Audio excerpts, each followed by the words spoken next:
Welcome, everybody. This is episode number 10 of SF Live. My name is Kai Hoffman. I'm the CEO of the Soar Financial Group. I'm joined today by Stephen Quin, CEO and president of Midas Gold Inc.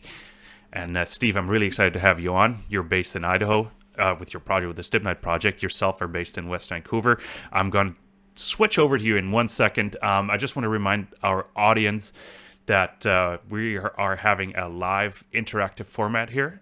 We are live on Twitter, so please use hashtag AskMax as you're posting questions here live on Twitter throughout the live stream. I'm going to have a general conversation with Stephen first before we dive into questions. So please line them up, and as you are familiar with the format now, you know that we'll look at the questions later on as well, and you can find them all on Twitter. So there's nothing going to be edited.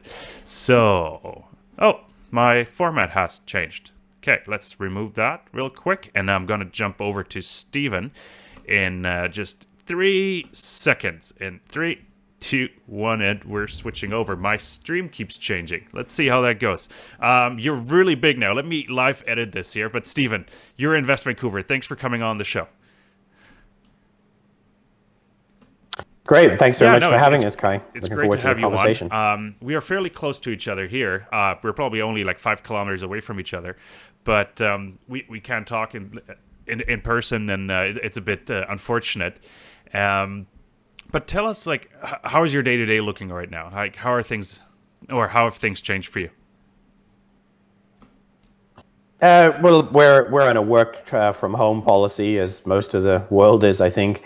But we're very busy. Unfortunately, we were set up to remote work because everybody travels a lot. We have remote sites and so on, from a couple of years ago or more. So we frequently are on video conference calls, various things like that. And we're all set up with laptops. So it's actually been a very smooth transition. And if anything, I would say we're actually busier and having longer days. My wife commented yesterday, well, with an hour less commuting, I expected to see more of you, and I'm actually seeing less of you. And I think perhaps people are actually being more productive. Being isolated at home, you might as well get on and get work done. Good point, actually. It's taken me almost 2 weeks to catch my bearing and sort of get used to this new work schedule. But it's actually quite effective. Like, I got more time in the afternoons and stuff as well. So, but I'm not doing as much reading as I was hoping. I bought like a fancy, I saw somebody posted on Twitter, bought myself a metals and energy finance book. Haven't read a single page in it yet. I haven't had a chance yet, right? Yeah. Since we're talking about COVID-19, coronavirus impact, how are things looking at site? I know you guys are in Valley County in Idaho. There are only 2 cases reported, but maybe you can give us an update on what's happening locally. Sure. So Idaho was essentially a late starter in seeing any COVID cases, and they've gradually crept up, but it's definitely right at the bottom of the curve. And I think that's maybe common of a lot of the more rural states with less dense populations and things like that. And the governor has been leading a charge on, making sure we slow the spread and limit the spread. So there's been a travel advisory, essential travel only, for a couple of weeks now. All our staff in Idaho are on work from home where possible. We do have people at site maintaining the site, but we switched them they were a series of kind of overlapping crews to 2 completely distinct separate crews that don't interact with each other, so that infected and theoretically the other crews should be fine and able to carry on. So you've taken a number of moves like that. As you mentioned, Valley County, where our project has only seen a couple of cases so far, and they've had a pretty strict sort of social isolation policy for a couple of weeks now. So hopefully that's having effect, and we're doing our part to sort of contribute to that. No, that's great. But since you're working also on an EIS. EIS, yes. How is that impacting the work? Like, obviously, government offices, I'm assuming, are shut down, or at least, from what I've heard, not a lot of people have been furloughed yet. I'm surprised that hasn't happened, U.S.-wide, actually. Even teachers are still working and all that. So how is that impacting the process? Because you just put out a press release that you're expecting a draft EIS to go out in Q3, if I'm not mistaken. That's correct. Yes. So What we found is the agencies are still working and seem to be working quite effectively. And again, maybe not dissimilar to our experience that you and I just talked about is, that because they're at home and they're isolated, they seem to be working pretty effectively, and we're seeing, good timely communication and responses and things like that. So, we're hopeful as long as it continues in this manner, and as you say, there isn't a furlough or something like that, that will continue to meet the time frame that's been published. Fantastic. You were also one of the lucky few that actually were able to raise money this year, and right before, let's say, shit hit the fan, right, with Corona, right. And you raised $47 million in form of a convertible debenture. Maybe you can give us some more color on that and how you raised the money and through who and the what. Sure. So we started looking at financing options. We were knew we were going to, but sort of got on the road in early January. The market for the junior mining companies, developers like us, was not strong coming into the year, and you saw that by the number of financings being done. But we were actively out there marketing, meeting with institutional investors, and really finding it challenging to get commitments beyond a few. So there's a fair amount of uncertainty in there. But when things started to sort of look like they're rolling over, and to be clear, this it's better to sort of be lucky in hindsight. We started to sort of get uncomfortable, and we said we better push this to a close and get it done, because we're not convinced this thing is going to hang in there. And as you know, PDAC, the big conference in Toronto, tends to be the end of the cycle. And so we were sort of really trying to push something to get out the door before PDAC. And we kind of ended up in a situation where we had some institutional interest, and then our big investor, Paulson & Co. out of New York, also wanted to participate potentially in a large way. So we went out with a hybrid public and then shareholder combination convertible note equity. And Paulson & Co. guaranteed, backstopped the entire financing to the entire 35 million US, 47 million Canadian, so that if nobody came in on the institutional side, the entire financing would get done. I mean, the timing of that turned out to be fortuitous, because the market really started to roll over, and even the institutional investors that had expressed in participating started to fade on us, and so it really morphed into a deal in practicality.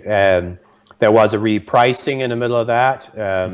That was perhaps not surprising given the collapse of the market, because we announced just before the market started to collapse, I should say, phase one of the collapse. And so we repriced the issue from 53 to 46.6 cents to reflect the current pricing. But we also built into a vision that nothing to do with COVID-19 would be a reason not to close. So took that, any impacts related to that. And, not to say that Paulson would necessarily have tried to reprice again or withdraw, but we essentially took that out of the equation. And so then we just pushed on to close, and perhaps not surprisingly, the institutional side just completely disappeared, because the market continued to collapse to the 20s cents, at one point there. And the financing was closed when it was around in the mid 30s. So well above market, but we got it closed. And as you say, a significant amount of money, and really gives us the ability to weather through the storm, even if it lasts, for a year or more. No, that's fantastic, actually, because the rush out of the door is visible in your share price, right? The rush for liquidity, and unfortunately or fortunately, Midas is a more liquid stocks than some of the others, so it was easier to get through the door actually than for some other companies. It seems like we're having a bit of technical difficulties with your video feed, but that's fine. It's through Skype. People can still see you, but sometimes you're a little bigger, sometimes you're a little smaller. That's happening automatically, so I just wanted our audience to know that. Yeah, nothing's changing on my end, and I see myself. Yeah, no, I see you and I hear you fine. It's just this is live, so I don't know what the matter is here. But the software, like sometimes you're a bigger square, sometimes you're a smaller square. But so financing. Pausing at the whole thing. I was just I had a good thought before the video jumped again. I wanted to talk about. So the one thing I actually liked about the financing, since it's a convertible, it's non-dilutive, and there's no big coupon on it. I think it's a 0.05% coupon on it. Is that correct?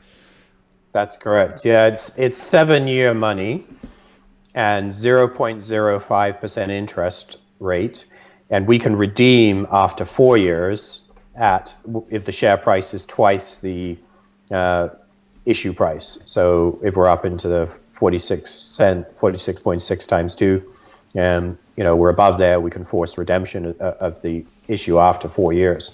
So it's a good hybrid way to sort of move it forward, and essentially we become dilution in the future, but more than 4 years likely out there. But in the interim, it's non-dilutive. That's fantastic. One thing I wanted to talk about, you said the institutions completely disappeared, and one thing I heard now, and we're trading close to 1,700 gold today, 1,694 last I checked before we started going live, is that some of the funds are actually seeing inflows right now. So do you see a shift in generalist interest? Are you getting maybe a couple more phone calls than usual from the pension funds or so that wouldn't be interested in gold?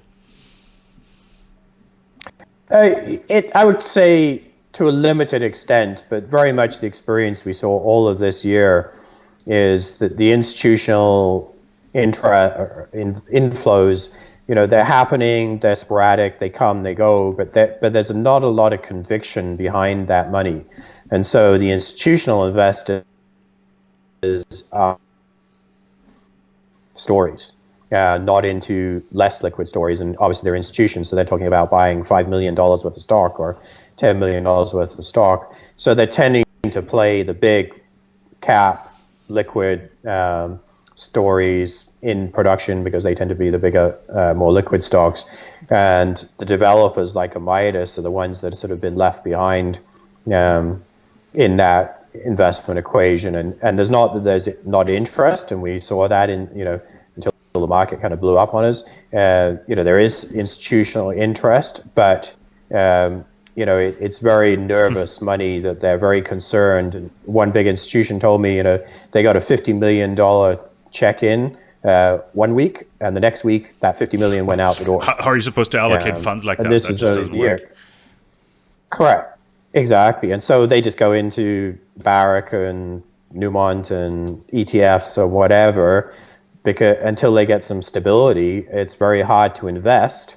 And another big institutional investor told me that, he said, Stephen, we'd love to own probably 10% of this company, but in the interim, or the being trapped in a stock, if we get redemptions, while we're highly technical, knowledgeable people, know the sector inside out, think your story is really undervalued, we can't afford to invest in it because we might get redemptions next week, and we can't get out of a $5 or $10 million placement, $20 million placement in your company. That actually brings me to a really interesting other slide you got in your presentation, and we briefly talked about it because I found it in your deck and I quite like it. It sort of speaks to what you were saying as well. Like, there are not too many opportunities, and usually everybody goes into the majors, the Barricks, and you know who, and the ETFs, as you said. But one thing we're lacking in this cycle right now, and we've seen that more in 2016 or maybe even the end of the bear market at the end of 15, is that there were shovel-ready projects that have been gobbled up by other companies. And I'm going to switch over to that slide right now. So our listeners can see actually the slide 7, I think it's slide 16 from your deck. It's the shrinking universe of quality gold developers.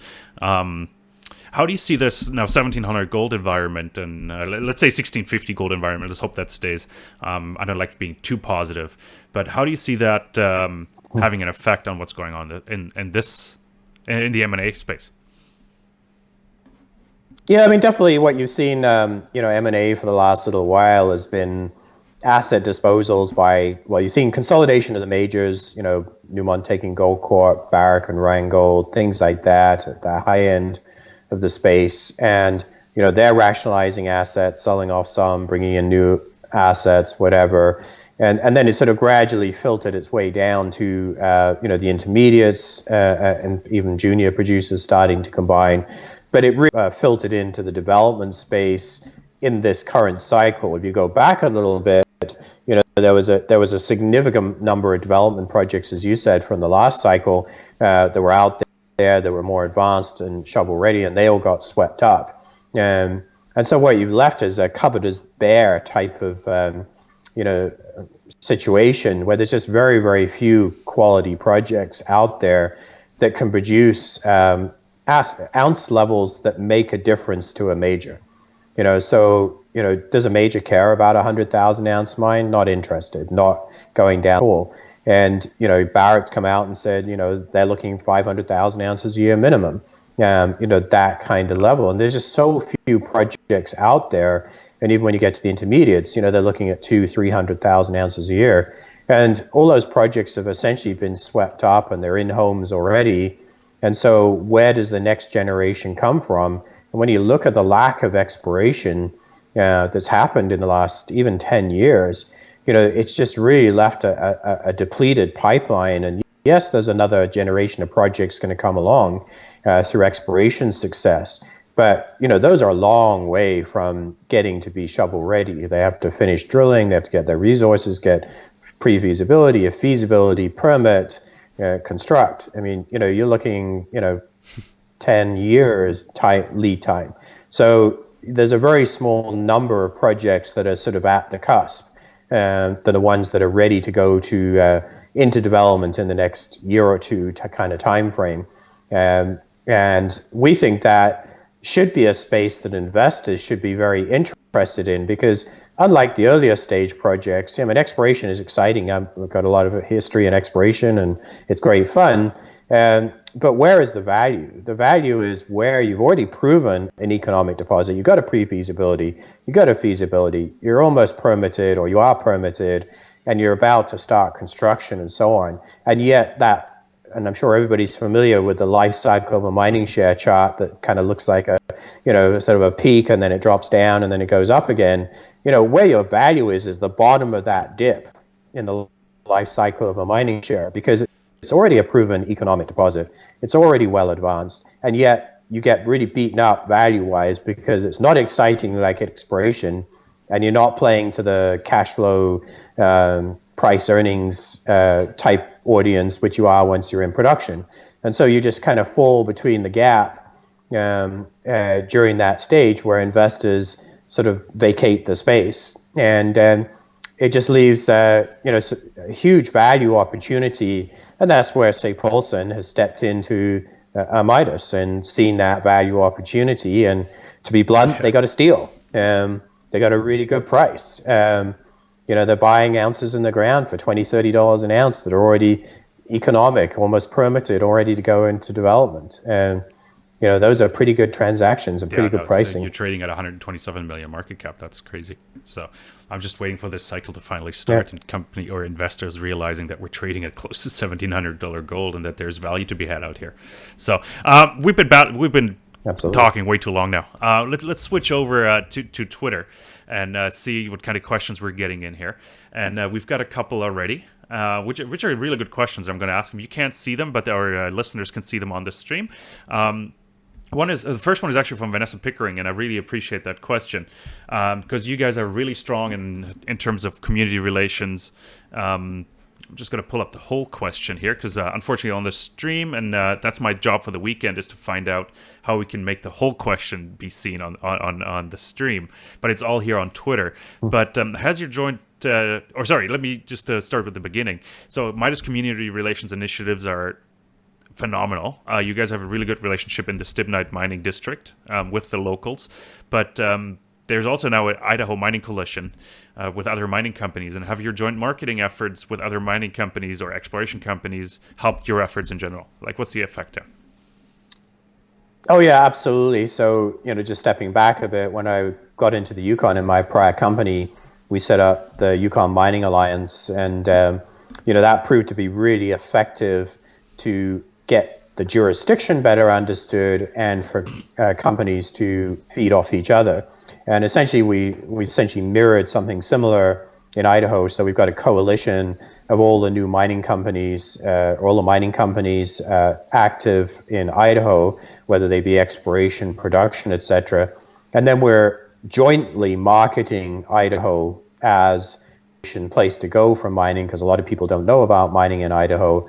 And then we feed off each other from marketing strategies and so on. So we'll have sessions. We had something tied into Roundup earlier this year. We brought the governor of Idaho up to Toronto and New York and did institutional investor half day. And the governor gave his talk, and some of his staff gave a talk, and then each of the mining companies gave a sort of 5-minute pitch on them. And it attracts a broad audience, and you're able to each other and complement each other. And we don't compete directly with each other.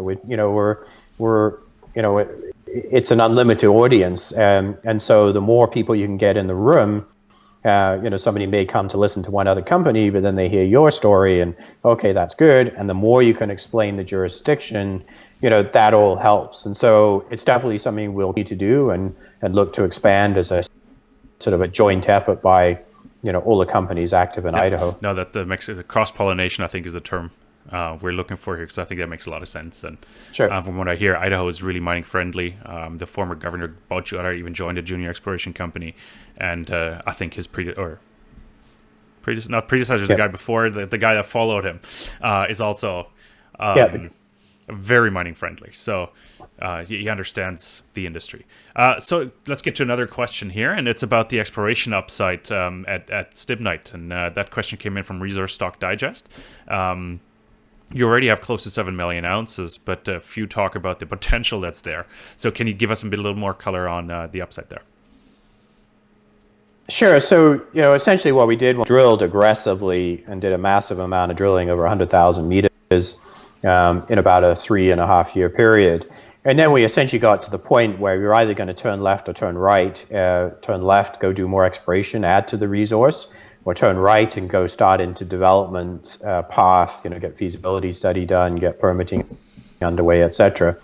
Because one of the challenges you have is once your footprint has been filed in a permit application, you can't change your footprint during permitting, because otherwise you get kicked back and you have to start all over again.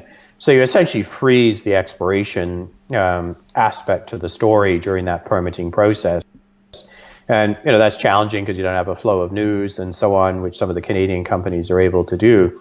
But we have brought a series of opportunities to essentially a drill ready, or they've already been drilled state. And there's basically, I would characterize as two types of targets at our project. One is that all of the deposits are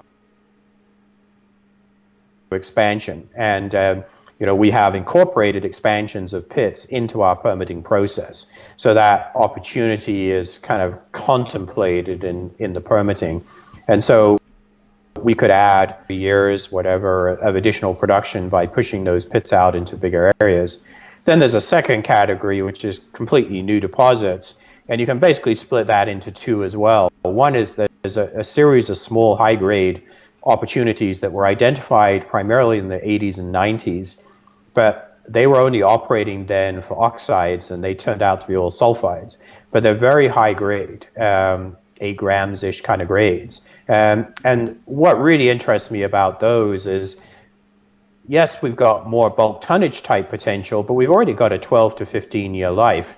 If we add another 5 years of life, who cares? It has no impact on the economics, the NPV, IRR of the project.